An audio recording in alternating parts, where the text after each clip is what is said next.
இயேசு கிறிஸ்துவின் இனிதான நாமத்தினாலே நம்முடைய நிகழ்ச்சிக்கு நேரம் உங்கள் யாவரையும் அன்போடு வாழ்த்து வரவேற்கிறேன்.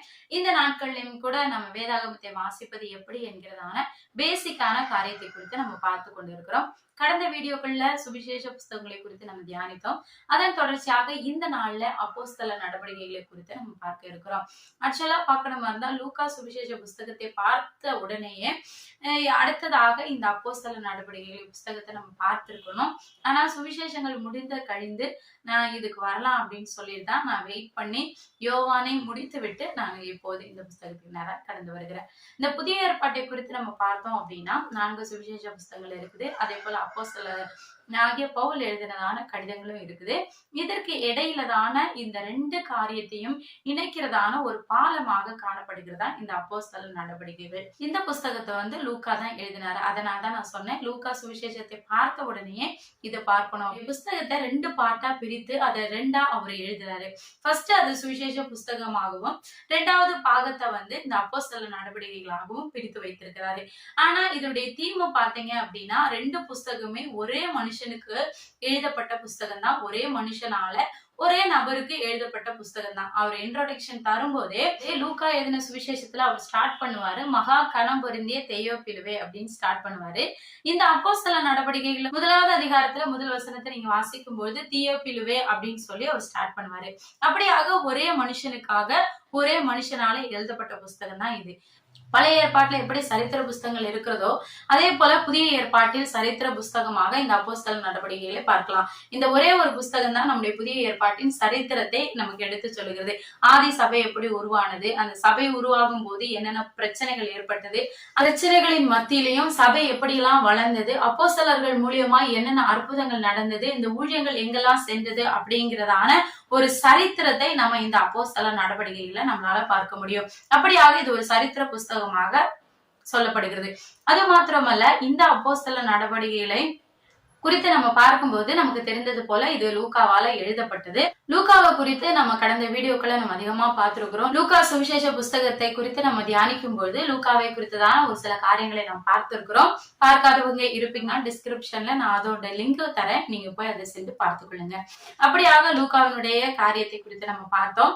அந்த லூக்கா இந்த அப்போஸ்தல நடவடிக்கைகளை 70 ஆண்டுகளுக்கான சரித்திரங்கள் இதுக்குள்ள இருக்குது. இயேசு கிறிஸ்து பூமியில பிறந்த நாள் முதல் அவர் கல்வாரி சிலுவையில மரித்து அடக்கம் பண்ணப்பட்டு உயிர் திறந்த காரியம் வரைக்கும் லூக்கா சுவிசேஷத்துல நம்ம வாசித்தோம். அதற்கு அப்புறமா இயேசு கிறிஸ்து உயிர் தெழுந்ததுக்கு அப்புறமா என்ன நடந்தது, இயேசு கிறிஸ்துவோடு கூட நடந்த அப்போஸ்தலர்கள் என்ன ஆனாங்க, அவங்களை கொண்டு கர்த்தர் எப்படியாக தொடர்ந்து உள்ள ஊழியங்களை அவர் நடத்தினாரு, அதற்கு அப்புறமா என்னென்ன காரியங்கள் நடந்தது என்பதை இந்த அப்போஸ்தல நடவடிக்கைகளை நம்மளால பார்க்க முடியும். இந்த புஸ்தகத்தை எடுத்துக்கிட்டீங்க அப்படின்னா இது மெயின் பிரிவுகளாக 2 பிரிவா பிரிக்கலாம். இதுல அதிகமா அப்போஸ்தல நடவடிக்கைகள் என்று சொன்னாலும் எல்லா அப்போஸ்தலர்களை பற்றியும் இங்க சொல்லப்படுதா அப்படின்னு பார்த்தோம்னா இல்ல.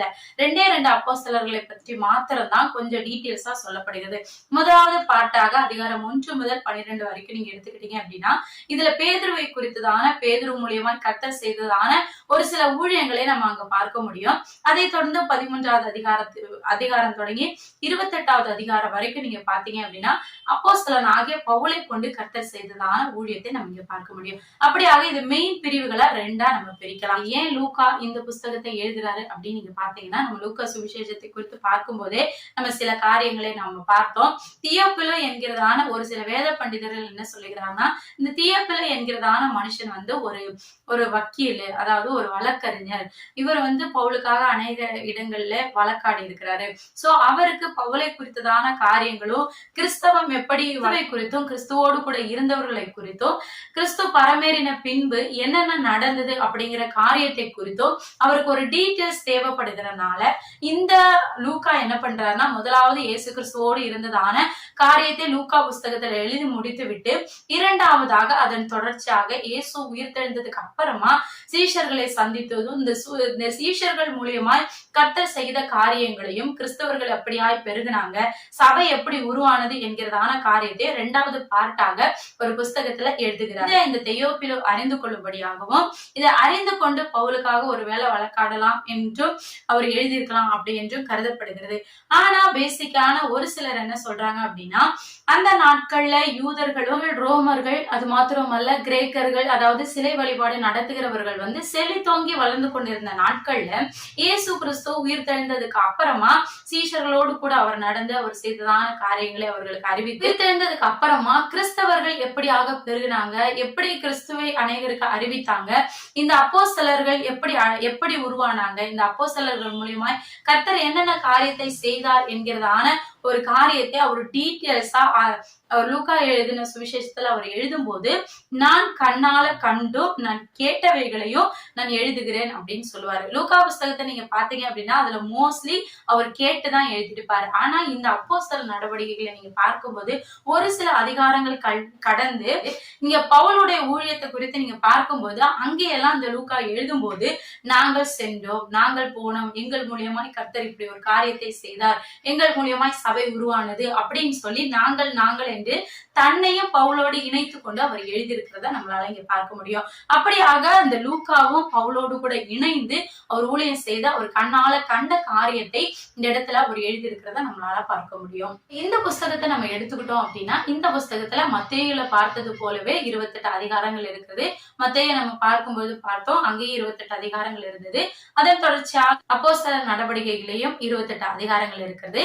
ஆனா இங்க வசனம் அப்படின்னு நம்ம பார்த்தோம் அப்படின்னா இங்க 1008 வசனங்கள் குறிப்பிடப்பட்டிருக்கு. ஓவராலா நம்ம எடுத்துக்கிட்டோம்னா இந்த புஸ்தகத்துல எதை பத்தி மெயினா சொல்லப்படுது அப்படின்னு பார்த்தோம்னா நம்ம கிட்டத்தட்ட இந்த 28 அதிகாரங்கள்ல கிட்டத்தட்ட 50 முறைக்கும் மேல ஆவியானவரை குறித்ததான காரியங்களை நம்மளால பார்க்க முடியும். தொடர்ச்சியாக இந்த புஸ்தகத்தை நம்ம எடுத்துக்கிட்டோம்னா ஆதி சபை எப்படி உருவானது, போகிற இடத்துல எல்லாம் கர்த்தர் எப்படியாய் சபையை நிறுவினார் என்பதையும், அந்த சபைகளுக்கு இடையில தான நடக்கிற பிரச்சனை, அந்த சபைகளுக்குள்ள ஒவ்வொரு பிரச்சனை எழும்பும் போதும் அந்த சபையில இருக்கிறதான அப்போஸ்தலர்கள் ஆகட்டும், அங்க இருக்கிறதான மூப்பர்களா இருந்தாலும் அங்க சபையில இருக்கிற ஒவ்வொருத்தரும் அந்த பிரச்சனைகளை எப்படி ஹேண்டில் பண்றாங்க என்கிற காரியத்தை நம்ம இந்த இடத்துல பார்க்க முடியும். மெயினா இந்த அப்போஸ்தல நடவடிக்கைகள் என்கிற ஒரு புஸ்தகம் இல்ல அப்படின்னா அப்போஸ்தலனாகிய பவுல் எழுதினதான 13 புஸ்தகத்துக்கும் அர்த்தமே இல்லாம போயிருக்கும். ஏன்னா இந்த பவுல் யாரு என்பதை தெளிவாக கூறப்படுகிற புஸ்தகம் இதுதான். அப்போஸ்தலர் 9வது அதிகாரத்துல சவுலா இருந்த ஒரு மனுஷனை கர்த்தர் முன்குறித்து அவனை பவுலாக மாற்றி அந்த பவுல் மூலியமாய் கர்த்தர் செய்கிறதான காரியங்களை நம்ம பார்க்க முடியும். இந்த 9வது அதிகாரம் இல்ல அப்படின்னா பவுலை கொண்டு கர்த்தர் செய்ததான எந்த காரியத்தையுமே நம்மளால தெளிவா புரிந்து கொள்ள முடியாது.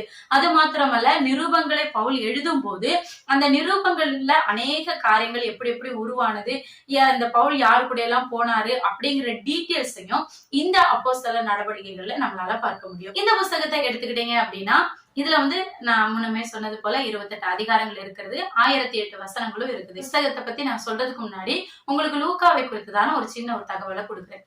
அதாவது புதிய ஏற்பாட்டிலேயே நம்ம கடந்த வீடியோல நம்ம பவுலுடைய நிருபத்தை பார்க்கும் பொழுது நான் உங்களோட பகிர்ந்து கொண்டேன். புதிய ஏற்பாட்டிலே அதிகமான புத்தகங்களை எழுதுறது யாரு அப்படின்னு பார்த்தோம்னா நம்ம அப்போஸ்தலனாகிய பவுல் தான். ஆனா புதிய ஏற்பாட்டிலே எழுதப்பட்ட எல்லா புஸ்தகங்களிலேயுமே வார்த்தைகளை கோட் பண்ணி பார்க்கும்போது யார் அதிகமான வார்த்தைகளை யூஸ் பண்ணி, அதாவது புதிய ஏற்பாட்டுல அதிகமான லெட்டர்ஸை யார் எழுதியிருக்கா அப்படின்னு பாத்தீங்க அப்படின்னா இந்த லூக்கா தான். ஏன்னா பவுல் எழுதினதான கடிதங்கள் 13 இருந்தாலும் அதனுடைய அதிகாரங்களும் அதுல யூஸ் பண்ணப்பட்ட வார்த்தைகளும் முழு புதிய ஏற்பாட்டை நீங்க எடுத்துக்கிட்டீங்க அப்படின்னா அதுல 1,38,000 வார்த்தைகள் அங்க புதிய ஏற்பாட்டுல உபயோகப்படுத்தப்பட்டிருக்கிறது. அதுல 27% வார்த்தைகள் இந்த லூக்கா தான் எழுதுகிறார். அதாவது அவர் எழுதினதான 2 புஸ்தகமே ரொம்ப பெரிய புஸ்தகம். அதாவது லூக்காவும் அப்போஸ்தல நடவடிக்கைகளும் அவர் எழுதினதுல 2 புஸ்தகமா இருந்தாலும் அதுல அதிகமான வார்த்தைகளை அவர் பயன்படுத்திருக்கு. அதன் தொடர்ந்து 2வது இடத்துல பாத்தீங்க அப்படின்னா அப்போஸ்தலனாகிய பவுல் எழுதினதான நிருபங்கள். இத அவர் கிட்டத்தட்ட 23% அப்போஸ்தலனாகிய பவுல் புதிய ஏற்பாட்டை எழுதியிருக்கிறாரு. 3வது இடத்த பாத்தீங்கன்னா நமக்கு தெரிந்தது போல அப்போஸ்தலனாகிய யோவான் 5 புஸ்தகத்தை எழுதியிருந்தாலும் 2 புஸ்தகம் பெரியதா இருந்தாலும் மற்ற 2, அதாவது யோவான் சுவிசேஷமும் வெளிப்பாடு புஸ்தகமும் பெரிய புஸ்தகமா இருந்தாலும் அவர் எழுதின மற்ற 3 யோவானுமே ரொம்ப சின்னதா இருக்கிறதுனால இந்த யோவான் கிட்டத்தட்ட 20% புதிய ஏற்பாட்டை யோவான் எழுதியிருக்கிறாரு. இப்படியாக புதிய ஏற்பாட்டினுடைய சரித்திரம் சொல்லப்படுகிறது. இப்போ நம்ம இந்த அப்போஸ்தல நடவடிக்கைகளுக்கு நேராக கடந்து வரலாம். இந்த புஸ்தகத்தை எடுத்துக்கிட்டீங்க அப்படின்னா முதலாவது நம்ம பார்த்தது போல ஃபர்ஸ்ட் இருக்கிறதான 12 அதிகாரங்கள்ல பேதுருவை குறித்து வாசிக்கலாம். முதலாவது அதிகாரத்துல பரிசுத்த ஆவியானவர் ஊற்றப்படுதல். அவர் ஊற்றப்பட்டு 8வது வசனத்துல சொல்றாரு, நீங்க உலகம் முழுவதும் போய் எனக்கு சாட்சிகளா இருங்கள் அப்படின்னு சொல்றாரு. அதே தொடர்ந்து 2வது அதிகாரத்தை நீங்க எடுத்துக்கிட்டீங்க அப்படின்னா, அங்க வந்து பரிசுத்த ஆவி ஊற்றப்படுதல், பரிசுத்த ஆவினால நிறைந்தவராய் பேதுருனுடைய ஊழிய ஸ்டார்டிங்க நம்ம அங்க பார்க்கலாம். அவர் பரிசுத்த ஆவியினால் நிறைந்தவரா அவர் எழுந்திருந்து கர்த்தருடைய ஊழியத்தை ஒரு வல்லமையா செய்யறாரு. எனக்கு பிரியமானவர்களே, இது வந்து ரொம்ப ஆச்சரியமான ஒரு விஷயம். ஏன் அப்படின்னா, இயேசு கிறிஸ்துவ வந்து அவரை வந்து சிலுவையில அறைகிறதுக்காக அவங்க எல்லாரும் பிடித்து கொண்டு போகும்போது, நம்ம ஏற்கனவே பார்த்தது போல பேதுருவும் அவரோடு கூட போகிறாங்க. போகும்போது அங்க பாக்குற ஒரு வேலைக்காரி அவரை பார்த்து சொல்லுவாரு, நீயும் இயேசு கிறிஸ்துவோடு கூட இருந்தவர் தானே அப்படின்னு சொல்லும்போது அந்த இடத்துல பேதுரு மறுதளித்ததை நம்ம பார்த்தோம். அப்படியாக 3 முறை இயேசு கிறிஸ்துவை பேதுரு மறுதளித்து இயேசு கிறிஸ்துவை தூஷித்ததான காரியங்களை நம்ம பார்த்தோம். எனக்கு பிரியமானங்களே, அப்படி ஒரு வேலைக்காரி முன்னாடியும் வேலை செய்கிற ஆட்கள் முன்னாடியுமே பயந்து இயேசு கிறிஸ்துவை அவர் மறுதளித்ததை நம்ம பார்க்க முடியும். ஆனா இந்த 2வது அதிகாரத்துல பரிசுத்த ஆவியானவர் ஊற்றப்படும் போது அப்படி பயந்து போனதான ஒரு மனுஷன் தைரியமா எழும்பி நின்று பேசுறாரு. அவர்தான் மெய்யான ஜீவனுள்ள தேவனுடைய குமாரன், அவரை நீங்க கொலை செய்தீங்க அப்படின்னு சொல்லி யூதர்களை பார்த்தோம், அங்க கூடி இருக்கிறதான தலைவர்களை பார்த்தோம், அவர் சத்தமா அவர் சொல்றாரு. ஆமாங்க, அந்த அளவுக்கு இந்த இடத்துல ஒரு பெரிய வித்தியாசத்தை நம்ம இங்க பார்க்க முடியும். எப்படி இருந்த பேதுரு இந்த அளவுக்கு மாறி இருக்கிறாரு அப்படிங்கிறத இந்த ஒரு அதிகாரத்துல நம்மளால பார்க்க முடியும். அப்படியாக பேதுரு பரிசுத்த ஆவியினால் நிறைந்தவராய் அவர் வல்லமையாய் கர்த்தருடைய சுவிசேஷத்தை அவர் அறிவிக்கிறாரு. அதன் மூலியமா அநேக ஜனங்கள் ரட்சிக்கப்படுகிறாங்க. 3000 4000 என்று ஜனங்கள் ரட்சிக்கப்பட்டு கொண்டே இருக்கிறாங்க. ஜனங்கள் வந்து கிறிஸ்துவை அறிந்து கொள்ளுகிறாங்க. நாளுக்கு நாள் சபையிலே ஆத்துமாக்கள் பெருகிக் கொண்டே இருக்கிறாங்க. நமக்கு தெரிந்தது போல அதை தொடர்ந்து நம்ம பார்த்தோம் அப்படின்னா 5வது அதிகாரத்துல நமக்கு தெரிந்ததான ஒரு அனனியா சபிராலை குறித்து நம்ம அங்க பார்க்க முடியும். சின்ன விஷயம் தாங்க, அவங்க ஒரு பொய் சொல்லிட்டாங்க அப்படின்றதுக்காக அந்த ஸ்பாட்டிலே அவங்க 2 பேரும் மரித்து போயிருவாங்க. அந்த காலத்துலதான் அப்படி, இந்த காலத்துலதான் அப்படி இல்லை. ஏன் அப்படின்னா இந்த காலத்துல நம்ம பொய் சொல்றவங்க செத்து போயிருவாங்க அப்படின்னு சொன்னா சபையில யாருமே இருக்க மாட்டாங்க. அதனால இப்போ அப்படியெல்லாம் கிடையாது. ஆனா ஏன்னா இது கிருபையின் காலம் இல்லையா, நம்ம என்ன செஞ்சாலும் கர்த்தர் நம்மளை மன்னித்து கொண்டு இருக்கிறாரு. அதனால இந்த நாட்கள்ல எல்லாருமே ரொம்ப துணிகரம் கொண்டவர்களா இருக்கிறாங்க. சரி, அது போகட்டும். இந்த 5வது அதிகாரத்துல இப்படிப்பட்ட காரியத்தை நம்ம பார்க்க முடியும். அதை தொடர்ந்து 6வது அதிகாரத்தை நீங்க எடுத்துக்கிட்டீங்க அப்படின்னா அங்க வந்து அங்க ஒரு பிரச்சனை நடக்குது. அதாவது கூட்டம் ஜாஸ்தியா இருக்கிறதுனால சாப்பாடு விஷயத்துல அங்க ஒரு பிரச்சனை வரும்போது இந்த பேதுரும் மற்ற அப்போஸ்தலர்களும் சேர்ந்து என்ன பண்றாங்க, எங்களால இந்த சின்ன சின்ன விஷயத்துக்காக எல்லாம் நாங்க வர முடியாது, அதனால சாப்பாடு போடுறதுக்காக ஒரு 7 பேரை ஏற்படுத்துவோம் அப்படின்னு சொல்லிட்டு அங்க என்ன பண்றாங்கன்னா கண்காணிகளை ஏற்படுத்திக்கிறாங்க. எனக்கு பிரியமானவர்களே, இது வந்து ரொம்ப ஆழமா நம்ம இதுல கற்றுக்கொள்ள வேண்டிய ஒரு காரியம் இருக்குது. 5வது அதிகாரத்துல எல்லாரும் தன்னுடைய சொத்து பத்து எல்லாத்தையும் விட்டுட்டு வந்து அப்போஸ்தலர்கள் பாதத்துல இருக்காங்க. 6வது அதிகாரத்துல இவர்கள் வந்து சபையில, அதாவது பந்தி விசாரிப்பதற்காக ஒரு 7 ஆட்களை நியமிக்கிறாங்க. அந்த பந்தி விசாரிக்க நியமிக்கிற ஆட்களுக்கும் ஒரு சில தகுதிகள் இருந்தது. அவங்க பரிசுத்த ஆவியினால் நிரம்பினவங்களா இருக்கணும், அவங்க நற்சாட்சி பெற்றவங்களா இருக்கணும் அப்படின்னு சொல்லி அநேக தகுதிகளை பார்த்து அப்படிப்பட்ட ஒரு 7 பேரை எடுத்து அங்க நிறுவுறாங்க. ஆனா இந்த நாட்கள்ல எல்லா சபைகள்லயும் நீங்க பாத்தீங்க அப்படின்னா சபைகள்ல மூப்பர்கள் இருக்கிறாங்க, தலைவர்கள் இருக்கிறாங்க. ஆனா அந்த மூப்பர்களுக்கும் அந்த தலைவர்களுக்கும் எந்த தகுதியுமே இந்த நாட்கள்ல நம்ம பார்க்கறது இல்ல. சாதாரண கை கழுகுற ஒரு வேலையா அவர்களை அமர்த்துவதற்கு கூட அவங்க பரிசுத்த ஆவியினால் நிரப்பப்பட்டு இருக்கணும், அவங்க நற்சாட்சி பெற்றவர்களா இருக்கணும் அப்படின்னு சொல்லிதான் அப்போஸ்தலர்கள் தேர்ந்தெடுத்தாங்க. ஆனா இந்த நாட்கள்ல அதை எதையுமே நம்ம யாருமே பாக்குறது இல்ல. சரி, அது போகட்டும். இப்போ நம்ம பார்த்தோம் அப்படின்னா அதே மாதிரி 6வது அதிகாரத்துல இப்படி ஒரு காரியம் நடக்குது. 7வது அதிகாரத்துல நம்ம எல்லாருக்கும் தெரிஞ்சது போல எனக்கு ரொம்ப பிடிச்சதான ஸ்தேவானை குறித்து நமக்கு பார்க்க முடியும். இந்த பழைய ஏற்பாடு சரித்திரம் முழுவதையும் ஒரே அதிகாரத்துல நம்ம பார்க்க முடியும். இந்த ஸ்தேவான் வந்து எழுந்து நின்று பரிசுத்த ஆவியினால நிரம்பி பழைய ஏற்பாட்டு முழு சரித்திரத்தையுமே ஒரே அதிகாரத்துல சொல்லி கடைசியா அவர் அங்க மரிக்கிறதை நம்ம பார்க்க முடியும். அவர் மரிக்கும் போது பிதாவின் வலது பட்சத்துல குமாரனாக இயேசு கிறிஸ்து வீற்றிருப்பதையும் அவர் காண்கிறேன் அப்படின்னு சொல்லிட்டு ஒரு அருமையான ஜெபத்தை பண்ணுவாரு. என்னன்னா, என்ன கொள்ற இந்த பாவம் இவங்க மேல வந்துடக்கூடாது, இவங்களை மன்னிங்க அப்படின்னு சொல்லி ஒரு அற்புதமான ஒரு ஜெபத்தை பண்ணிட்டு அவர் மரித்து போவதை நம்ம பார்க்க முடியும். இது முதலாவது ரத்த சாட்சியை நம்ம பார்க்க முடியும். எனக்கு பிரியமானவர்களே, அப்போஸ்தலர்கள் மாத்திரம் இல்லைங்க. அந்த நாட்கள்ல அப்போஸ்தலர்களை மாத்திரம் கர்த்தர் எடுத்து பயன்படுத்தல, மூப்பர்களை பயன்படுத்தினாரு. அதே போல கூட இருந்ததான அப்போஸ்தலர்களால பந்தி விசாரிக்கிறதற்காக நியமிக்கப்பட்டதான ஸ்தேவானை கொண்டு கர்த்தர் அற்புதங்களை செய்தார். ஸ்தேவான் மாத்திரமல்ல, அடுத்த அதிகாரத்தை நீங்க எடுத்துக்கிட்டீங்க அப்படின்னா 8வது அதிகாரத்துல பிலிப்பை கொண்டு கர்த்தர் அற்புதத்தை செய்திருக்கிறாரு.